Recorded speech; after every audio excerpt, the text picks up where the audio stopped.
आपका नाम जो है वो पीसीएल में डाला गया है। इक़दाम कत्ल का कानून कब बना था?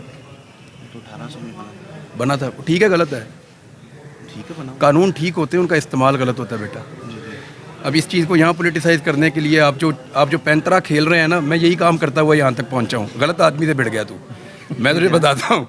ठीक है, ये अभी तो इतना वो सियाना नहीं हुआ जितना तो सियाना यहाँ पे बन रहा है खड़ा होके। कानून सारे ठीक होते हैं, उनका इस्तेमाल गलत होता है। मैंने जज को आज ये कहा है कि या तो आज आप मेरा नाम निकालेंगे या मैं आपकी अदालत में नहीं आऊँगा। वजह यह है कि मेरे बच्चे परसों वापस आ जाएंगे, और मैंने उनको ये भी कहा है कि इस मुल्क को छोड़ के मैं तो जाने वाला नहीं हूँ। मैं यहाँ मर जाऊँगा, इसको छोड़ के नहीं जाऊँगा, ये सबको पता है। मुझे बाकायदा ऑफ़र की गई है, तो ये मुल्क छोड़ के चला जा, अगर हमेशा के लिए तो तुझे निकाल देते हैं। तो मैं तो नहीं जा रहा। आज सुबह भी मुझे ऑफ़र की गई है कि सर आप थोड़े दिन इंतज़ार कर दें, 1 हफ्ते में आपका नाम निकाल देते हैं। 10 साल नाम रखना ना, 10 साल नाम रखें। सिर्फ मजबूरी ये थी कि मेरे बच्चे वहाँ पे मुझे बुला रहे थे। वो 2 दिन के बाद वापस आ जाएंगे, मुझे जाने का फिर फ़ायदा कोई नहीं होगा। या तो ये अदालत मेरा नाम आज या कल सुबह तक निकाल दे, तो मैं जाके उनको उम्रे पे ज्वाइन कर सकता हूँ। नहीं निकालती, फिर मुझे कोई शौक़ नहीं है जाने का। फिर इधर जो मेरा अचार डालना डालने पकड़ के। इमरान भाई, जो पीटीआई वाला सवाल पूछ कोई और। पीटीआई के जो उम्मीदवार थे, जो इमरान खान का नाम लेके जीते, और अब वो आज़ाद हो गए और नून लीग को ज्वाइन कर रहे हैं, क्या कहेंगे? वो जाने, और जिन्होंने वोट डाला वो जाने। तो क्या हल क्या है इसका?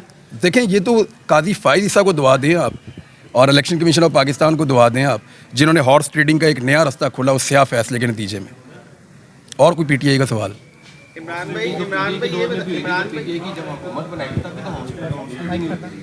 देखो, मैं एक चीज़ आपको बताता हूँ, लेकिन किसका निशान लिया पहले? को मानने से इनकार कर दिया। वो कहते हैं अभी भी धांधली, ये धांधली की किसने मारा? फजलुर रहमान साहब भाईजान, 2 वजारतें मौलाना फजलुर रहमान साहब और उनके बेटे को आप दे रहे हैं। फजलुर रहमान साहब को 2 वजारतें मिलेंगी, बिल्कुल सेट हो जाएंगे और उसी तनख्वाह के ऊपर काम करेंगे। फजलुर रहमान साहब एक्चुअली, उनको मैंने आपको पहले भी कहा कि सदारत दिखा के वजारत भी छीन ली उनसे, और फजलुर रहमान साहब सीरियस हो गए थे कि मैं वाकई सदर बन जाऊँगा मुल्क का। देखें, शायद बन ही जाए। उनका ये इशू है कि मुझे, अगर यहाँ पे काकड़ वज़ीर आज़म बन सकता है ना, तो फजलुर रहमान साहब सदर बन सकते हैं, मसला कोई नहीं। उनका इशू ये है कि मेरे लिए धांधली क्यों नहीं? देखिए, अगर बड़े बड़े शहरों में नवाज शरीफ साहब की बहादुरी हो सकती है ना, तो यार गांव देहात के अंदर फजलुर रहमान साहब के लिए भी हो सकती थी। ये ज्यादती की है उनके साथ। पठान बहुत ज़्यादा यार पठान जितने भी हों, जब कर रहे हैं तो कर सकते हैं ना। नूर आलम खान को भी तो जितवाया उन्होंने, तो फजलुर रहमान को क्यों नहीं जितवाया उन्होंने? फजलुर रहमान साहब को जितवाना चाहिए था।